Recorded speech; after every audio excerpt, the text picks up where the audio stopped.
ಜಗನ್ಮಾತೆ ಆದಿಶಕ್ತಿಯನ್ನು ಇವತ್ತಿನ ಡಿ ರಂಗವನಹಳ್ಳಿ ತಾಂಡದಲ್ಲಿ ನೂತನ ದೇವಸ್ಥಾನದ ಉದ್ಘಾಟನೆ ಹಾಗೂ ಮೂರ್ತಿ ಪ್ರತಿಷ್ಠಾಪನೆ, ಕಳಸಾರೋಹಣ ಇಂಥ ಒಂದು ಧಾರ್ಮಿಕ ಸಮಾರಂಭದಲ್ಲಿ ಭಾಗವಹಿಸಿರ್ತಕ್ಕಂತಹ ಎಲ್ಲ ಊರಿನ ಹಿರಿಯರೇ, ಮುಖಂಡರೇ, ನಾಯಕ್, ಡಾವ್, ಕಾರ್ಬಾರಿ, मटेर पुजारी, आमलजुकोण से आडियो बापू आमलजुकोण गोर कोरोना तमें सेनज हाथ जोड़ी राम रामी करुचो ಈಗಾಗಲೇ ಸಮಯದ ಅಭಾವ ತುಳಜಾ ಭವಾನಿ ದೇವಸ್ಥಾನದಲ್ಲಿ ಕೂಡ ಹೋಮ, ನಮ್ಮ ಠೋಕರಿ ಭನಕಿ ದೇವಿಯ ದೇವಸ್ಥಾನದಲ್ಲೂ ಕೂಡ ಇವತ್ತು ಹೋಮ ಪೂಜೆಯನ್ನು ಹಮ್ಮಿಕೊಂಡಿದ್ದಾರೆ. ಇವತ್ತು ಊರಿನಲ್ಲಿ ಒಂದು ದೊಡ್ಡ ಹಬ್ಬದ ವಾತಾವರಣ ಎಷ್ಟು ಚೆನ್ನಾಗಿ ಕಾಣ್ತಾ ಇದೆ ಅಂತ ಹೇಳಿದ್ರೆ ನಮಗೆ ಹೋಗ್ಲಿಕ್ಕೆ ತುಂಬ ಅವಸರ, ಆದರೂ ನಿಮ್ಮನ್ನು ಬಿಟ್ಟು ಹೋಗ್ಲಿಕ್ಕೆ ಮನಸ್ಸು ಬರ್ತಾ ಇಲ್ಲ. ನಿಮ್ಮ ಶ್ರದ್ಧೆ, ನಿಮ್ಮ ಭಕ್ತಿ, ನಿಮ್ಮ ಪ್ರೀತಿ ಇವನ್ನೆಲ್ಲ ನೋಡಿದ್ರೆ ನಮಗೆ ಹೋಗ್ಲಿಕ್ಕೆ ಮನಸ್ಸಾಗ್ತಾ ಇಲ್ಲ. ಆದರೂ ಅದು ಆ ದೇವಿಯ ಒಂದು ಪರೀಕ್ಷೆ, ನಾವೇನೂ ಮಾಡಲಿಕ್ಕಾಗಲ್ಲ. ನಮ್ಮ ರಂಗಣ್ಣನವರು ಮಾತನಾಡ್ತಾ ಹೇಳಿದ್ರು, ನಾವೆಲ್ಲ ಹಿಂದುಳಿದ ಸಮುದಾಯದವರು, ನಾವೆಲ್ಲ ಕ್ಷೇತ್ರದಲ್ಲಿ ಮುಂದೆ ಬರಬೇಕು, ಎಲ್ಲರೂ ಕೂಡ ಒಂದೊಂದು ಗುರುಪೀಠವನ್ನು ಮಾಡಿಕೊಂಡು ಗುರುಗಳ ಒಂದು ಮಾರ್ಗದರ್ಶನದಲ್ಲಿ ಇವತ್ತು ಎಲ್ಲ ನಮ್ಮ ಹಿಂದುಳಿದ ಸಮುದಾಯಗಳು ಒಂದು ಮುಖ್ಯವಾಹಿನಿಗೆ ಬರ್ತಾ ಇದ್ದಾವೆ. ಇವತ್ತು ನಾವು ಶೈಕ್ಷಣಿಕವಾಗಿ, ಸಾಮಾಜಿಕವಾಗಿ, ಆರ್ಥಿಕವಾಗಿ ಇವತ್ತು ನಾವೆಲ್ಲರೂ ಕೂಡ ಅಭಿವೃದ್ಧಿಯನ್ನು ಕಾಣಬೇಕಾಗ್ತದೆ. ಅಂಥ ಎಲ್ಲ ಹಿಂದುಳಿದ ಸಮುದಾಯಗಳಲ್ಲಿ ಇತ್ತೀಚೆಗೆ ನಾವೆಲ್ಲ ಶಿಕ್ಷಣದ ಮೂಲಕವಾಗಿ ಇವತ್ತು ನಾವು ಹಂತ ಹಂತವಾಗಿ ಅಭಿವೃದ್ಧಿನ ಕಾಣ್ತಾ ಇದ್ದೇವೆ. ಇವತ್ತು ಏನು ವಿಶೇಷತೆ ಅಂತ ಹೇಳಿದ್ರೆ, ಊರಿನಲ್ಲಿ ನಾವು ದೇವಿಯ ಒಂದು ಪ್ರತಿಷ್ಠಾಪನೆ, ಜಗನ್ಮಾತೆ ಆದಿಶಕ್ತಿ ನಾನಾ ಅವತಾರದಲ್ಲಿದ್ದಾಳೆ ಜಗನ್ಮಾತೆ ಆದಿಶಕ್ತಿ. ಇವತ್ತು ನಿಮ್ಗೆ ಗೊತ್ತು, ಸಿರ್ಸಿ ಮಾರಿಕಾಂಬೆ ಅಂತ ಹೇಳ್ತೀವಿ, ಕೊಲ್ಲೂರು ಮೂಕಾಂಬಿಕೆ, ಚಾಮುಂಡೇಶ್ವರಿ, ಉಚ್ಚಂಗೆಲ್ಲಮ್ಮ, ಹುಲಿಗೆಮ್ಮ, ಅನೇಕ ನಾವು ಹೆಸರುಗಳಲ್ಲಿ ಆ ದೇವಿಯನ್ನು ನಾವು ಕಾಣ್ತೇವೆ. ಇವತ್ತು ಜಗನ್ಮಾತೆ ಆದಿಶಕ್ತಿ ಅಂತ ಹೇಳಿದ್ರೆ, ಯಾರು ಶ್ರದ್ಧೆಯಿಂದ, ಶ್ರದ್ಧಾ ಭಕ್ತಿಯಿಂದ, ವ್ರತ ನೇಮಗಳನ್ನು ಮಾಡಿಕೊಂಡು, ಆಚರಣೆಗಳನ್ನು ಮಾಡಿಕೊಂಡು, ಭಕ್ತಿಯಿಂದ ಯಾರು ತಾಯಿಯಲ್ಲಿ ತಾವು ಏನು ಬೇಡ್ತೀರ, ತಾವು ಹರಕೆಯನ್ನು ಏನು ಮಾಡ್ಕೊಳ್ತೀರ, ಖಂಡಿತ ಆ ತಾಯಿ ತಮ್ಮ ಬೇಡಿಕೆಗಳನ್ನು, ತಮ್ಮ ಇಚ್ಛೆಗಳನ್ನು ಪೂರೈಸ್ತಾಳೆ. ಆದರೆ ನಿಮ್ಮ ಶ್ರದ್ಧಾ ಭಕ್ತಿಯಿಂದ ತಮ್ಮ ಮನಸ್ಸಿನಲ್ಲಿರ್ತಕ್ಕಂಥ ದುಃಖ ದುಮ್ಮಾನಗಳಿರ್ಬೋದು, ಕಷ್ಟ ಕಾರ್ಪಣ್ಯಗಳಿರ್ಬೋದು, ಏನೇ ನೋವುಗಳಿದ್ರೂ ಕೂಡ ಆ ತಾಯಿಯಲ್ಲಿ ನಾವು ಬೇಡಿಕೆಯನ್ನು ಮಾಡಬೇಕು, ಒಂದು ಸಂಕಲ್ಪವನ್ನು ಮಾಡ್ಕೊಳ್ಬೇಕಾಗ್ತದೆ. ಎಲ್ಲ ನಮ್ಮ ಇಚ್ಛೆಗಳನ್ನು ಈಡೇರಿಸ್ತಕ್ಕಂಥ ಶಕ್ತಿ ಜಗನ್ಮಾತೆ ತಾಯಿ ಇಲ್ಲಿ ಕೂತಿದ್ದಾಳೆ.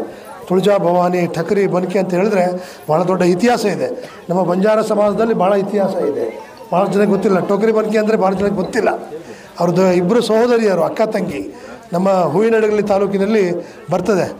ಹೂವಿನಡಗಲಿ ತಾಣದಲ್ಲಿ ಮೂಲ ಟಕರಿ ಬಂಕಿ ಅಂತೇಳಿ ಒಂದು ಇತಿಹಾಸ. ಅವರು ಸಹೋದರಿಯರು, ಬಹಳಷ್ಟು ಪವಾಡಗಳನ್ನು ಮಾಡಿರ್ತಕ್ಕಂಥ ಸಹೋದರಿಯರು. ಅಂಥ ಸಹೋದರಿಯರ ಆ ದೇವಸ್ಥಾನ ಇಲ್ಲಿಗೆ ಹೇಗೆ ಬಂತು, ಏನಕ್ಕೆ ಬಂತು ನಮಗೆ ಗೊತ್ತಿಲ್ಲ. ಅದು ಯಾರು ಹಿರಿಯರು ಹೇಳಬೇಕು ಅದನ್ನು ಬಿಡಿಸಿ. ಯಾಕಂತ ಹೇಳಿದ್ರೆ ಅದರ ಒಂದು ಇತಿಹಾಸ ಇದೆ. ಅಂತಹ ಟಕರಿ ಬನಕಿಯ ತಾಯಿಯ ಒಂದು ದೇವಸ್ಥಾನವನ್ನು ಮಾಡಿ, ಆ ತಾಯಿಯ ಹೆಸರಿನಲ್ಲಿ ತಾವೆಲ್ಲ ಹೋಮ ಹವನಗಳನ್ನು ಮಾಡಿ ತುಂಬ ವಿಜೃಂಭಣೆಯಿಂದ ತಾವು ಪೂಜೆ ಪುನಸ್ಕಾರಗಳನ್ನು ಹಮ್ಮಿಕೊಂಡಿದ್ರೆ, ತಮಗೆಲ್ಲರಿಗೂ ಆ ಏನು ಟೋಕರಿ ಬನಕಿ ಇರ್ಬೋದು, ತುಳಜಾ ಭವಾನಿ, ಆ ಸಂತ ಶ್ರೀ ಸೇವಾಲಾಲ್ ಮಹಾರಾಜರ ಗುರುಗಳ ಒಂದು ಕೃಪಾ ಆಶೀರ್ವಾದ ತಮ್ಮೆಲ್ಲರ ಮೇಲೆ ಸದಾ ಇರಲಿ. ಏನಂತ ಹೇಳಿದ್ರೆ, ನಾವೆಲ್ಲ ಧರ್ಮದ ದಾರಿಯಲ್ಲಿ ನಡಿಬೇಕಾಗ್ತದೆ. ನಾವು ಆಚಾರವೇ ಸ್ವರ್ಗ, ಅನಾಚಾರವೇ ನರಕ ಅಂತ ಹೇಳ್ತಾರೆ. ಆಚಾರ ಅಂತ ಹೇಳಿದ್ರೆ ನಾವು ಒಳ್ಳೆಯದನ್ನು ಮಾಡಬೇಕು, ಮತ್ತೊಬ್ಬರಿಗೆ ಕೇಡು ಬಯಸ್ದಂಗೆ, ಮತ್ತೊಬ್ಬರಿಗೆ ನೋವು ಮಾಡ್ದಂಗೆ, ಮತ್ತೊಬ್ಬರಿಗೆ ಹಿಂಸೆ ಮಾಡ್ದಂಗೆ ನಾವು ಶ್ರದ್ಧಾಭಕ್ತಿಯಿಂದ ನಡೆದ್ರೆ ಖಂಡಿತ ಆ ತಾಯಿ ಒಳ್ಳೆಯದನ್ನು ಮಾಡ್ತಾಳೆ. ಸುಮ್ಮನೆ ನಾವು 2 ಉದ್ದಿನಕಡ್ಡಿ, 1-2 ತೆಂಗಿನಕಾಯಿ ಹೊಡೆದ್ಬಿಟ್ಟು ನಮಗೆ ಒಳ್ಳೇದು ಮಾಡಮ್ಮ ಅಂತ ಹೇಳಿದ್ರೆ ಒಳ್ಳೇದು ಮಾಡಲ್ಲ ತಾಯಿ. ನಮ್ಮಲ್ಲಿ ಒಳ್ಳೆತನ ಇರಬೇಕು. ತನು ಶುದ್ಧ, ಮನಶುದ್ಧ, ಭಾವಶುದ್ಧವನ್ನಿಂದ ಯಾರು ತಾಯಿಯಲ್ಲಿ ಶ್ರದ್ಧೆಯಿಂದ ಭಕ್ತಿಯಿಂದ ನಡ್ಕೊಳ್ತಾರೋ ಖಂಡಿತ ತಾಯಿಯ ಆಶೀರ್ವಾದ ಯಾವತ್ತೂ ಇರ್ತದೆ. ಹಾಗಾಗಿ ನಾವು ಒಳ್ಳೆಯದನ್ನು. ನಮಸ್ತೆ. ಜೀರಂಗನಹಳ್ಳಿ, ಶಿರಾ ತಾಲೂಕು, ತುಮಕೂರು ಜಿಲ್ಲೆ ಈ ಗ್ರಾಮದಲ್ಲಿ ನೂತನವಾಗಿ ನಿರ್ಮಿಸಲಾಗಿರುವಂತಹ ಶ್ರೀ ಟೋಕರಿ ಬನ್ಕಿ ದೇವಾಲಯದ ಇಂದು ಕಳಸ ಪ್ರತಿಷ್ಠಾಪನಾ ಕಾರ್ಯಕ್ರಮವನ್ನು ಹಮ್ಮಿಕೊಳ್ಳಲಾಗಿತ್ತು. ನಮ್ಮ ಸಮುದಾಯದಲ್ಲಿ ಅತಿ ಶಕ್ತಿಯುತ ದೇವತೆ ಶ್ರೀ ಟೋಕರಿ ಬನ್ಕಿ ದೇವತೆ.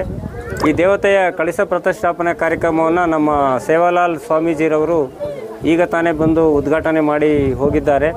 ನಮ್ಮ ಎಲ್ಲ ಊರಿನ ಗ್ರಾಮಸ್ಥರು, ನಮ್ಮ ಅಣ್ಣ ತಮ್ಮಂದಿರೆಲ್ಲರೂ ಸೇರಿ ಈ ದಿನ ಈ ದೇವಿಯ ಕಾರ್ಯಕ್ರಮವನ್ನು ಬಹಳ ಅದ್ಧೂರಿಯಾಗಿ ಹಮ್ಮಿಕೊಂಡಿದ್ದೇವೆ. ಆ ದೇವಿಯ ಕೃಪೆಗೆ ಎಲ್ಲ ನಮ್ಮ ಊರಿನ ಗ್ರಾಮಸ್ಥರು ಎಲ್ಲರೂ ಕೂಡ ಹಾಜರಾಗಿ ದೇವಿಯ ಕೃಪೆಗೆ ಪಾತ್ರರಾಗಿದ್ದಾರೆ ಅಂತ ನಾನಾದರೂ ಭಾವಿಸ್ತಾ, ನಮಗೆಲ್ರಿಗೂ ಒಳ್ಳೇದು ಮಾಡಲಿ ಅಂತ ದೇವರಲ್ಲಿ ನಾನು ಪ್ರಾರ್ಥನೆ ಮಾಡ್ತೀನಿ. ದೇವಿಯ ಪ್ರಧಾನ ಅರ್ಚಕರಾದಂಥ ಸುಬ್ರಾಜ ನಾಯಕರವರು ಮಾತಾಡಬೇಕು. ಎಷ್ಟೇ ದುಡ್ಡಿದ್ರೂ ಆಯುಷ್ನ ಕೊಂಡ್ಕೊಳ್ಳೋಕ್ಕೆ ಸಾಧ್ಯನೇ ಇಲ್ಲ. ಆರೋಗ್ಯ ಸರಿ ಇದ್ರೆ ಆಯುಷ್ ಗಟ್ಟಿಯಾಗಿರುತ್ತೆ. ಆರೋಗ್ಯ ಸರಿ ಇರಬೇಕು ಅಂತಂದ್ರೆ ನಿಮ್ಮ ಅಡಿಗೆಯಲ್ಲಿ ಪ್ರತಿದಿನ ಜೀನಿ ಗಾಣದ ಎಣ್ಣೆ ಬಳಸಿ. ಜೀನಿ ಗಾಣದ ಕಡಲೆಕಾಯಿ ಎಣ್ಣೆ, ಕೊಬ್ಬರಿ ಎಣ್ಣೆ ಎಲ್ಲ ಮೆಡಿಕಲ್ ಶಾಪ್, ದಿನಸಿ ಅಂಗಡಿ ಹಾಗೂ ಸೂಪರ್ ಮಾರ್ಕೆಟ್ಗಳಲ್ಲಿ ಲಭ್ಯ.